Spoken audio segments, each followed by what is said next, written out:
पहले तो सबसे पहले मैं गुजारिश करूंगा अपने परवेज चतर साहब से कि वो तशरीफ लाएं और आका करीम की बारगाह में नाते रसूल मकबूल सल्लल्लाहु अलैहि वसल्लम का नजराना सल्लल्लाहु अलैहि या रसूल अल्लाह वसल्लम अलैका या हबीब अल्लाह। जिक्र नबी दा कर दिया रहना चंगा लगदा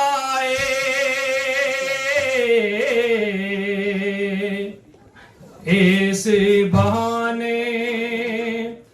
रल मिल बैना चंगा लगदा जिक्र नबी दा।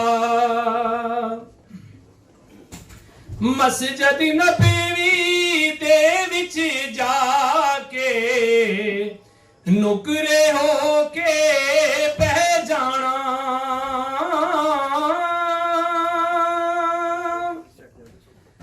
मस्जिद नबवी दे विच जाके नुकरे हो के बह जाना रोजे पाक नू तकदिया रहना रोजे पाक नू तकदिया रहना चंगा लगदा जिक्र नबी दा। ते जालियां कोली खलोना ऊंची सा न लेना रो लेना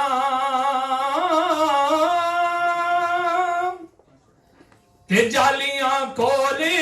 खलोना ऊंची सा न लेना रो लेना बोलन नालों चुप कर रहना बोलन नालों चुप कर रहना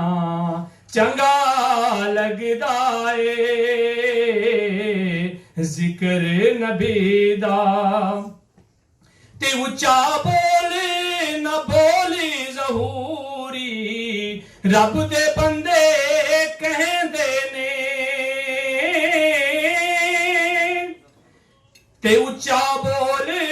न बोल ज़हूरी रब दे बंदे कहंदे ने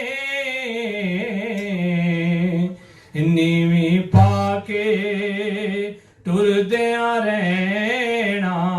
नीवी पाके टुरदिया रहना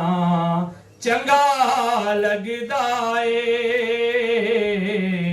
जिक्र नबी दा